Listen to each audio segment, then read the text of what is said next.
12 मार्च 1993 शुक्रवार का ये दिन भी अपनी तेजी के लिए मशहूर भारत की इकोनॉमिक कैपिटल मुंबई के लिए एक आम दिन जैसा ही था। अपने कल से अनजान हर कोई अपने काम में बिजी था। किसी को अंदाजा भी नहीं था कि इस दिन मुंबई में ऐसी तबाही होगी जिसे कभी नहीं भुलाया जा सकेगा।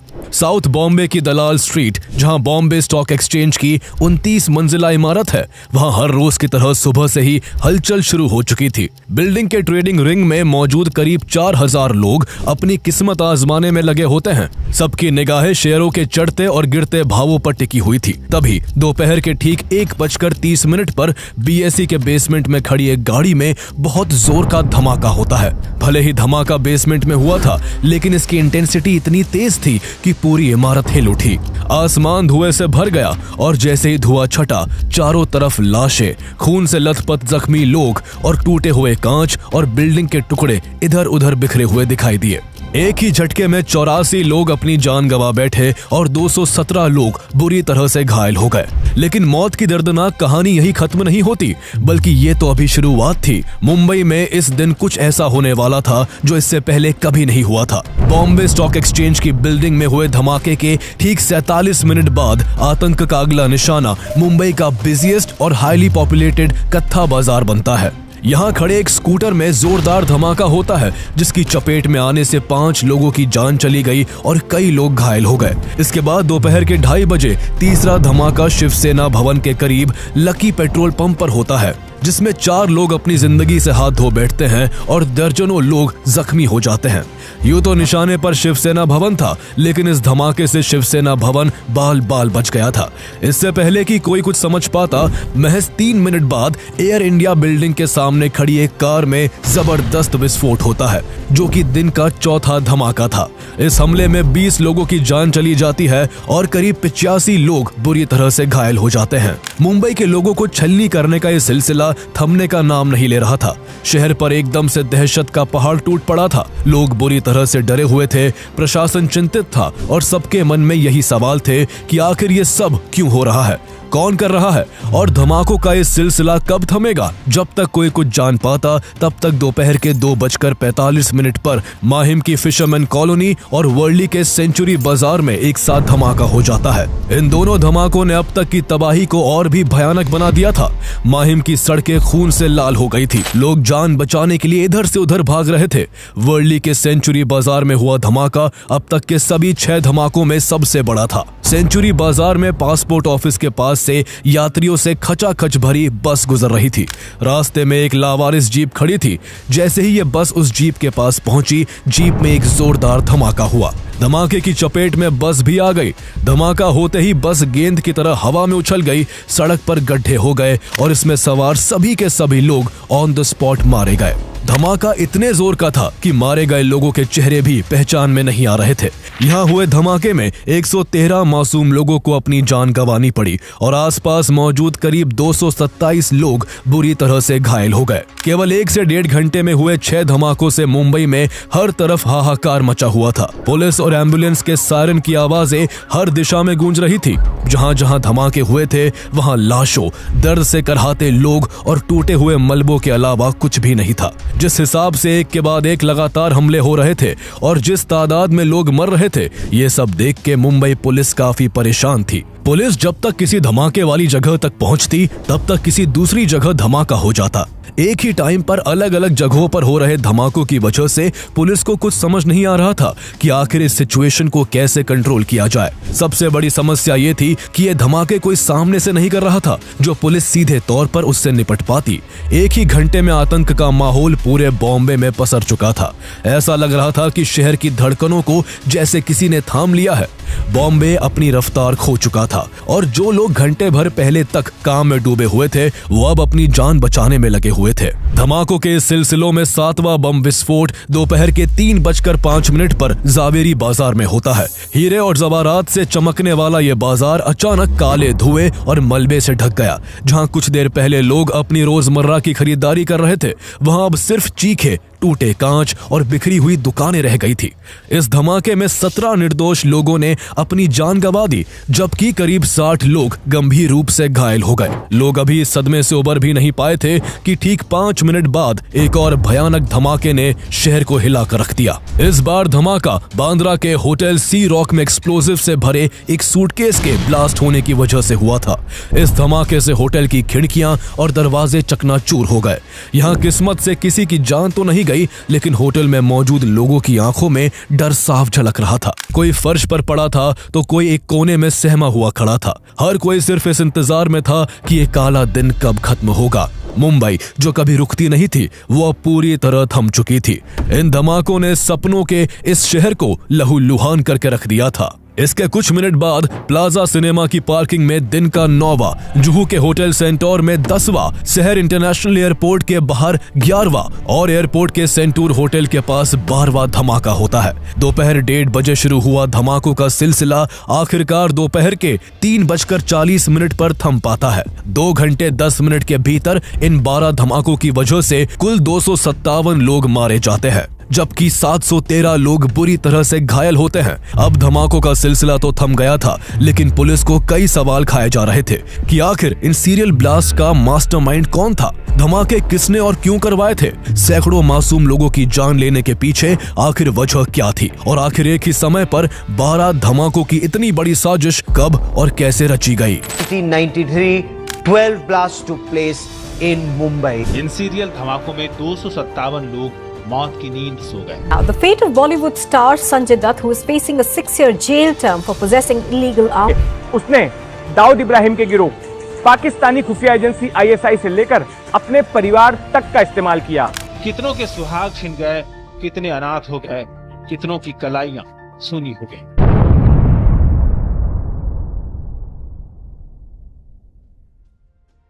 धमाकों के थम जाने के बाद इसकी जांच के लिए सरकार के आदेश पर बॉम्बे को 4 रीजन और 10 जोन में डिवाइड किया गया और हर रीजन के कमान DIG रैंक के ऑफिसर को सौंपी गई।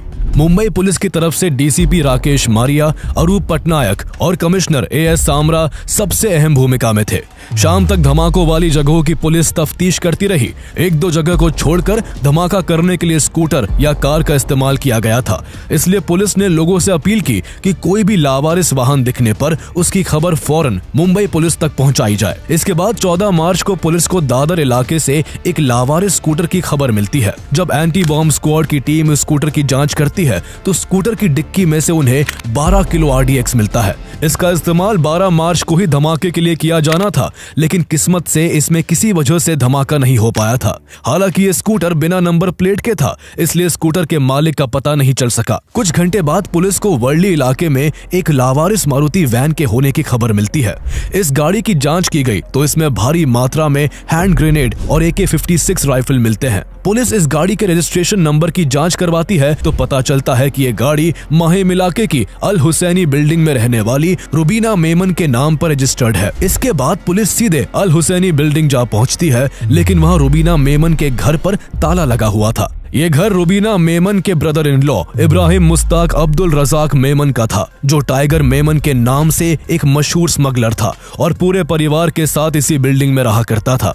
हमले के बाद पूरे मेमन परिवार का घर से गायब होने और उनकी कार से हथियार मिलने की वजह से पुलिस का शक मेमन परिवार पर गहरा जाता है। इसके बाद पुलिस अपनी जांच के लिए उस घर का दरवाजा तोड़ देती है और यहाँ मौजूद सब चीजों की बारीकी से जांच करने लगती है। इस जांच में मेमन के घर से पुलिस को कुछ चाबियां हाथ लगती है, जिसमें एक चाबी एक स्कूटर की भी होती है। पुलिस को शक था कि अगर इन धमाकों के पीछे टाइगर मेमन का हाथ था तो जरूर ये चाबी दादर में मिले लावारिस स्कूटर की हो सकती है। जैसे ही चाबी को स्कूटर में लगाया जाता है तो पुलिस का शक यकीन में बदल जाता है। वो चाबी उसी स्कूटर की थी। अब साफ था कि बॉम्ब ब्लास्ट में टाइगर मेमन और उसके परिवार का हाथ था। मुंबई पुलिस को मेमन फैमिली के घर पर रेड में एक कार्टन भी बरामद हुआ, जिस पर वाह नोबल इंडस्ट्रीज लिखा हुआ था।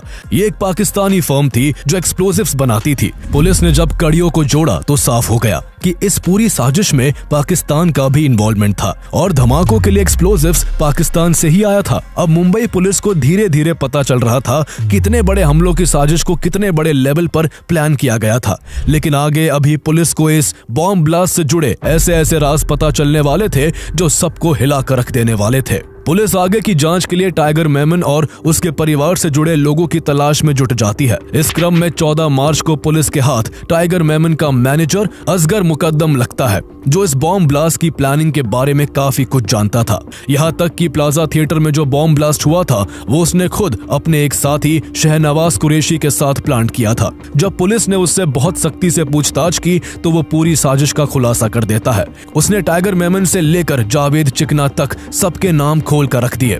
उसने ये भी बताया कि 12 मार्च की उस दोपहर सी रॉक, जुहू सेंटोर और एयरपोर्ट सेंटोर में बॉम्ब्स रखने वो खुद अपने कजिन शोएब गंजर, परवेज शेख, अनवर थेबा और मुश्ताक तरानी के साथ गया था। इसी बीच पुलिस के हाथ टाइगर मेमन का एक और करीबी बादशाह खान लगता है, जिसका असली नाम जान खान उस्मान खान होता है। उसने मुंबई पुलिस को बताया कि वो शुरू से ही इस हमले की कोर टीम में था। उसे पाकिस्तान भेजा गया था, जहां उसने एक्सप्लोजिव्स को हैंडल करने और बॉम्ब मेकिंग की ट्रेनिंग ली थी। पाकिस्तान से लौटने के बाद टाइगर मेमन ने बिग स्प्लैश होटल में दिसंबर 1992 के अंत में एक मीटिंग रखी थी, जहां पहली बार इस हमले की साजिश तैयार की गई। बादशाह खान ने पुलिस को यह भी बताया कि सीरियल ब्लास्ट को अंजाम देने के लिए 12 से ज्यादा जगहों पर सर्वे किया गया था। उसने खुद कम से कम 6 बार अलग अलग रेकी की थी। बॉम्ब्स को अल हुसैनी बिल्डिंग में टाइगर मेमन के घर पर असेंबल किया गया था। हमले के दिन उसे ग्रेनेड अटैक करने की जिम्मेदारी दी गई थी और उसके चार्ज में वही मारुति वैन थी जो मुंबई पुलिस के हाथ लगी थी, जिसमें राइफल्स और ग्रेनेड्स भरे हुए थे। उसने बताया कि जब काम को अंजाम देने की बारी आई तो वो घबरा गया था और एक्सप्लोजिव से भरी गाड़ी को वही छोड़कर भाग गया था। अब तक केस से जुड़ी काफी जानकारी पुलिस के हाथ लग चुकी थी। जहां पुलिस की एक टीम इस केस से जुड़े लोगों को इंटरोगेट कर रही थी, तो वही पुलिस की दूसरी टीम मिल रही लीड्स को फॉलो करते हुए जगह जगह छानबीन कर रही होती है। 30 मार्च को पुलिस के हाथ जावेरी बाजार के पास शेख मेमन स्ट्रीट पर कुछ बड़े सूटकेस हाथ लगते हैं, जिनमें 12 AK-56 राइफल्स, 195 हैंड ग्रेनेड्स और बहुत सारी 5mm पिस्टल्स होती हैं। इसके 3 दिन बाद पुलिस को मुंब्रा इलाके में एक घर से RDX से भरे हुए कई बैग्स मिलते हैं, जिनका कुल वजन 1500 किलो था। एक्सप्लोजिव मिलने का सिलसिला यही खत्म नहीं होता। इसके बाद पुलिस नगला बंदर से भी RDX से भरी बोरी बरामद करती है, जिनका कुल वजन करीब 2000 किलो होता है। इतना ज्यादा RDX देखकर पुलिस महकमे में हड़कंप मचा हुआ था। इससे पहले देश में कभी इतनी मात्रा में RDX नहीं बरामद हुआ था। हैरानी की बात यह थी कि एक्सप्लोजिव्स अगर ब्लास्ट हो जाते तो इनका परिणाम उन धमाकों से भी घातक होता जो 12 मार्च को हुए थे। अब तक की जांच में पुलिस ने इस केस से जुड़े कई लोगों को अरेस्ट कर लिया था, जिनसे पूछताछ में साफ साफ पता चल रहा था कि इन धमाकों की साजिश में पाकिस्तान और ISI का बहुत बड़ा रोल था।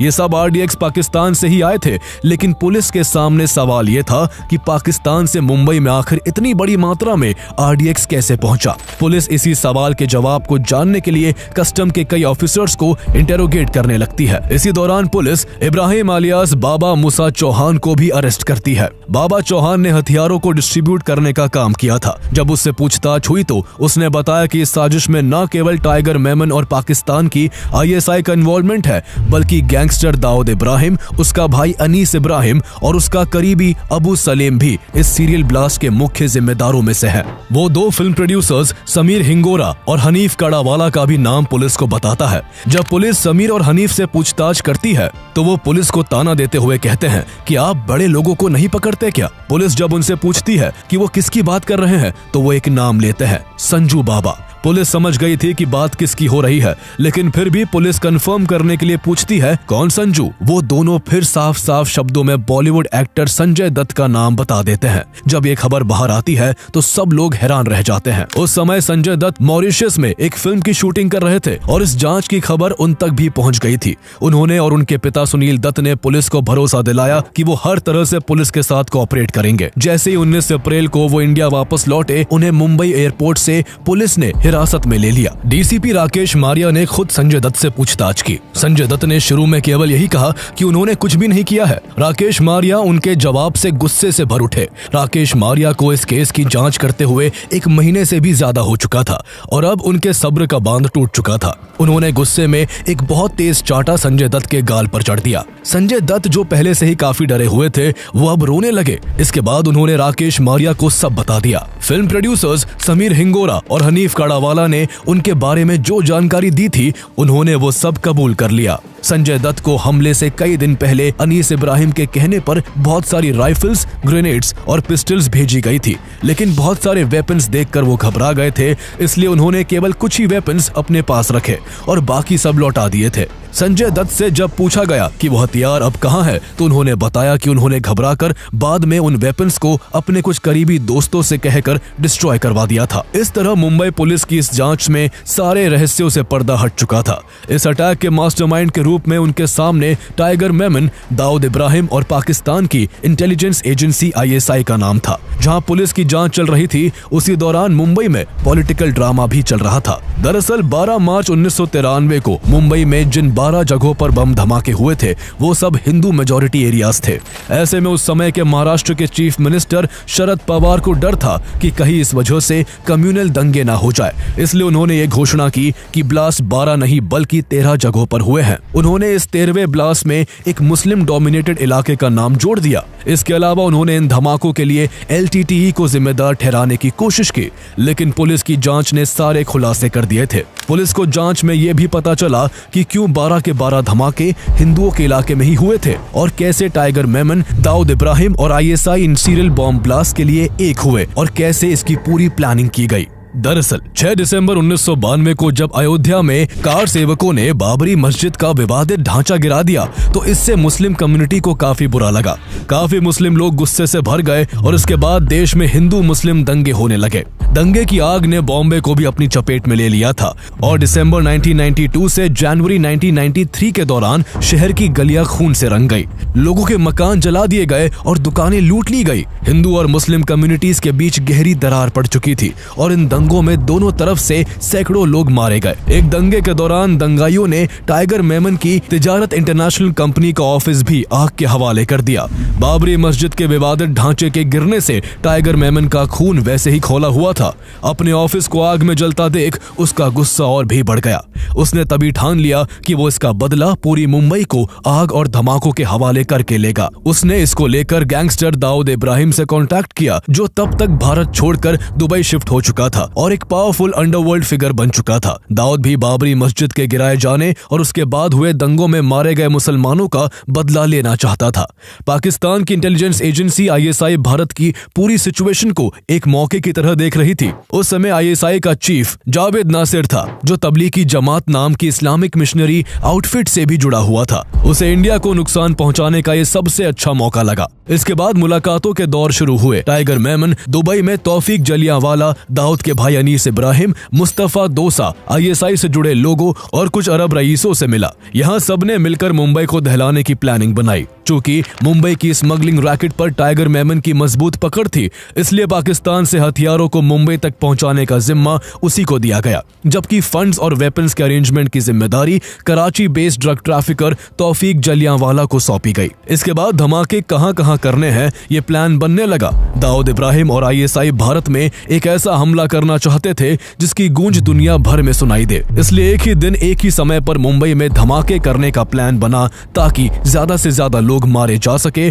और चारों तरफ केओस की स्थिति बन जाए। इतनी बड़ी साजिश को अंजाम देने के लिए पैसे का बड़े पैमाने पर लेन देन किया जाना था, इसलिए इसके लिए टाइगर ने अपने भाई याकूब मेमन को भी इस साजिश का हिस्सा बना लिया, जो प्रोफेशन से एक CA था। उसके परिवार के नाम पर बांद्रा के HSBC बैंक में 4 NRI बैंक अकाउंट्स थे, जिसका एक्सेस याकूब के पास था। इसके अलावा डेवलपमेंट कोऑपरेशन बैंक में मेमन की कंपनी तिजारत इंटरनेशनल के बैंक अकाउंट भी थे, जिनमें उसके बाद काफी पैसों की लेन देन की गई। इसके बाद ISI ने जनवरी 1993 में पाकिस्तान से RDX, राइफल्स और ग्रेनेड को भारत पहुंचाना शुरू किया। इस क्रम में पहला कंसाइनमेंट गुजरात पहुंचता है, जिसे मुंबई तक पहुंचाने की जिम्मेदारी अंडरवर्ल्ड से ही जुड़े अबू सलेम को दी जाती है। इसके बाद हथियारों के अगले 2 कंसाइनमेंट 2 फरवरी से 8 फरवरी के बीच भारत पहुंचाए जाते हैं। कंसाइनमेंट्स महाराष्ट्र के रायगढ़ शेखाड़ी कोस्ट पर उतारे जाते हैं, जिन्हें रायगढ़ से मुंबई तक लाने के लिए इस बार टाइगर मेमन खुद जाता है। स्मगलिंग के धंधे के कारण उसकी पहले ही यहाँ के कस्टम अधिकारियों से जान पहचान थी, इसलिए वो उन्हें और रिश्वत देकर आसानी से सभी आर्म्स, अम्यूनेशंस, डेटोनेटर्स, हैंड ग्रेनेड्स और आरडीएक्स को गाड़ियों में भरकर मुंबई तक ले आता है। इसके बाद वो इन हथियारों को अलग अलग जगहों पर छुपा देता है। भारी मात्रा में हथियारों को भारत लाने के बाद टाइगर मेमन इस हमले को अंजाम देने के लिए अपने 19 भरोसेमंद लोगों की एक टीम बनाता है और उन्हें 3 हिस्सों में फरवरी 1993 में ट्रेनिंग के लिए पाकिस्तान भेजता है। सभी लोगों को पहले दुबई पहुंचाया जाता है, फिर वहां से सभी पाकिस्तान के कराची पहुंचते हैं। यहाँ उन्हें करीब 12 दिनों तक हथियार चलाने, गाड़ियों में विस्फोटक लगाने और ग्रेनेड फेंकने की कड़ी ट्रेनिंग दी जाती है। ट्रेनिंग पूरी हो जाने के बाद सभी लोग 4 मार्च को वापस मुंबई आ जाते हैं। अब टाइगर मेमन कई दिन तक इन लोगों को हमला करने के लिए सही जगहों की तलाश करने को कहता है। कई दिन तक फेमस जगहों की रेकी की जाती है और हमला करने के लिए उन जगहों की लिस्ट बनाई जाती है। लेकिन इसी बीच एक ऐसा वाक्य होता है जिससे टाइगर मेमन का प्लान पूरी तरह से चौपट हो सकता था। टाइगर मेमन का एक आदमी गुल मोहम्मद अलियास गुल्लू पाकिस्तान से ट्रेनिंग लेकर लौटने के बाद से ही डरा हुआ था। उसका इतने दिनों में मन बदल चुका था। उसे चिंता थी कि वो अगर बम धमाके करता है तो उसकी वजह से उसके परिवार को भी काफी कुछ सहना पड़ेगा। कुछ महीने पहले मुंबई में जो दंगे हुए थे उसमें भी उसका नाम था, जिस वजह से वो पहले से ही पुलिस के निशाने पर था। इसलिए वो डरकर 9 मार्च को मुंबई पुलिस के सामने खुद सरेंडर कर देता है। वो खुद से ही पुलिस के सामने टाइगर मेमन के प्लान के सारे कच्चे चिट्ठे खोल कर रख देता है। उसने पाकिस्तान जाकर ट्रेनिंग लेने से लेकर मुंबई में धमाके कहां-कहां होने वाले हैं ये तक पुलिस को बता दिया। लेकिन मुंबई पुलिस उसकी बातों पर विश्वास नहीं करती। पुलिस को लगता है वो ऐसे ही बातें बना रहा है, इसलिए पुलिस इस मामले में कोई एक्शन नहीं लेती है। इधर जब गुल मोहम्मद के अरेस्ट होने की खबर टाइगर मेमन को पता चली तो वो काफी परेशान हो गया। पहले वो इस हमले को छत्रपति शिवाजी महाराज की जयंती के मौके पर अप्रैल 1993 में करने वाला था, क्योंकि इस दिन हिंदू इलाकों में ज्यादा से ज्यादा भीड़ होती, जिस वजह से ज्यादा जाने जाती। लेकिन जयंती में पूरे 1 महीने का समय था और ऐसे में उसे डर था कि अगर उसने धमाके करने में 1 महीने का इंतजार किया तो पुलिस उस तक पहुंच सकती है। गुल मोहम्मद की गिरफ्तारी से घबराया टाइगर मेमन जल्द ही अपने पूरे परिवार को दुबई भेज देता है। इसके बाद वो अपने घर में अपने सहयोगियों की एक मीटिंग बुलाता है, जहां मुंबई को दहलाने के लिए 12 मार्च की तारीख तय होती है। अब उन्हें सारी तैयारी जल्दी से जल्दी करनी थी, क्योंकि उनके पास केवल 1 दिन का समय था। उसके सभी साथी छुपा कर रखे आरडीएक्स, ग्रेनेड और राइफल को कलेक्ट करके टाइगर मेमन के घर की गैराज में पहुंचाते हैं। फिर वेपन और एक्सप्लोजिव को स्कूटर, वैन और सूटकेस में फिक्स किया जाता है। 12 मार्च की सुबह सभी गाड़ियों को अलग अलग जगह पार्क कर दिया जाता है। इसके बाद 12 मार्च 1993 की दोपहर अलग अलग जगहों पर बम ब्लास्ट होने लगते हैं। महज 2 घंटे 10 मिनट में मुंबई 12 जोरदार धमाकों से दहल उठता है। पुलिस का गुल मोहम्मद की बातों पर विश्वास न करना मुंबई के लोगों को बहुत भारी पड़ता है और इस हमले में 257 लोग अपनी जान गंवा बैठते हैं। लेकिन टाइगर मेमन, दाऊद इब्राहिम और आईएसआई का प्लान केवल यही तक सीमित नहीं था। आईएसआई ने सिर्फ टारगेट लिस्ट बनाने, एक्सप्लोजिव्स, फाइनेंसेस और ट्रेनिंग देने तक ही मदद नहीं की थी, बल्कि इससे भी खतरनाक फेज 2 को अंजाम देने की तैयारी थी। इस फेज के तहत सभी गैंगस्टर्स को बम धमाकों के बाद राइफल्स और हैंड ग्रेनेड लेकर महाराष्ट्र गवर्नमेंट के एडमिनिस्ट्रेटिव हेडक्वार्टर्स, मंत्रालय, शिवसेना भवन और बीएमसी बिल्डिंग जैसी जगहों में घुसकर गवर्नमेंट ऑफिशियल्स और बड़े बड़े नेताओं को मारना था। आईएसआई ने दाऊद की डी कंपनी के स्मगलिंग नेटवर्क का इस्तेमाल करते हुए भारी मात्रा में rifles, 40,000 rounds of ammunition and 450 hand grenades Bharat पहुंचाए थे। लेकिन ये फेज तब फेल हो गया जब वेपन्स ट्रेनिंग ले चुके टाइगर मेमन के गुंडे बम धमाकों के बाद घबरा गए और पकड़े जाने के डर से उनमें से कई शहर छोड़कर भाग गए। मुंबई पुलिस ने जी तोड़ मेहनत के बाद इस हमले के लिए जिम्मेदार लोगों का पता लगा लिया था। इसलिए 4 नवंबर 1993 को मुंबई पुलिस ने 10,000 पेजेस की प्राइमरी चार्जशीट फाइल की, जिसमें 189 लोग अक्यूज थे। 15 दिन बाद इस हमले की और अच्छे से जांच के लिए इस केस को सीबीआई को ट्रांसफर कर दिया गया। करीब 1.5 साल की सीबीआई इन्वेस्टिगेशन के बाद अप्रैल 1995 में terrorist and disruptive act TADA court ने इस केस की सुनवाई करते हुए 26 अक्यूज को निर्दोष मानते हुए हुए इस केस से डिस्चार्ज कर दिया। इस दौरान 100 से ज्यादा लोग अरेस्ट किए जा चुके थे। टाइगर मेमन के छोटे भाई याकूब मेमन को भी 1994 में पुलिस ने काठमांडू एयरपोर्ट से अरेस्ट कर लिया था, जो हमले के वक्त दुबई और फिर पाकिस्तान में छिपकर बैठा हुआ था। इसके बाद अबू सलेम को भी पकड़ लिया गया, जो पुर्तगाल की जेल में बंद था। पुर्तगाल की सरकार ने उसे 2005 में इस कंडीशन पर इंडिया को सौंपा था कि उसे कभी फांसी की सजा ना दी जाए।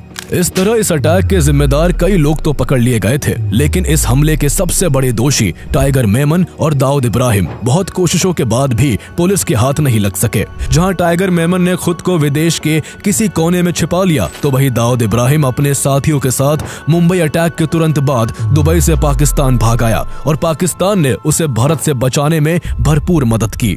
इसके बाद कोर्ट में कई सालों तक इस केस का ट्रायल चलता रहा और सितंबर 2006 में टाडा कोर्ट ने अपना फैसला सुनाया। टाडा कोर्ट जज प्रमोद कोडे ने 100 आरोपियों को दोषी ठहराया। इन 100 दोषियों में से 99 को सजा सुनाई गई, जबकि एक आरोपी को probation of offenders act POA के तहत रिहा कर दिया गया। कोर्ट ने 11 लोगों को डेथ पेनल्टी दी थी, जिसमें याकूब मेमन का भी नाम था। कोर्ट ने उसे इस हमले के मेन कॉन्स्पिरेटर में से एक माना था। याकूब मेमन समेत 11 के 11 लोगों ने टाडा के डेथ पेनल्टी के फैसले को सुप्रीम कोर्ट में चैलेंज किया। सुप्रीम कोर्ट ने याकूब मेमन का डेथ सेंटेंस बरकरार रखा, जबकि बाकी के 10 की डेथ पेनल्टी को लाइफ इम्प्रिजनमेंट में बदल दिया। इस तरह याकूब मेमन को फांसी होनी थी, जबकि टोटल 20 लोगों को उम्र कैद की सजा मिलनी थी। बाकी मुजरिमों को 2 साल की जेल से लेकर 14 साल की कैद की सजा दी गई। संजय दत्त को भी अपने घर में इलीगल वेपन्स रखने के जुर्म में 5 साल की सजा सुनाई गई। संजय दत्त का जो केरसी आदाजीनिया नाम का दोस्त था,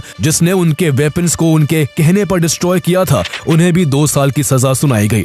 हालांकि इसे बाद में 1 साल कर दिया गया। कोर्ट ने कस्टम ऑफिसर्स RK सिंह, जयवंत गौरव, मोहम्मद सुल्तान सैयद और सुधानवा तलवेदकर को भी सजा सुनाई। साथ ही मुंबई पुलिस के विजय पाटिल, अशोक नारायण मुनेश्वर, PM महादिक, रमेश माली और SY पालिशकर को भी इस मामले में दोषी मानते हुए सजा सुनाई गई। इन सब पर एक्सप्लोजिव को भारत तक लाने और इसे महीने तक छिपा कर रखने में गैंगस्टर्स की मदद करने का आरोप था। याकूब मेमन ने अपनी फांसी रुकवाने की काफी कोशिश की। उसने प्रेसिडेंट प्रणब मुखर्जी के पास भी अपनी जान बख्शने की गुहार लगाई, लेकिन कोई फायदा नहीं हो सका और प्रणब मुखर्जी ने याकूब की मर्सी पिटीशन को रिजेक्ट कर दिया।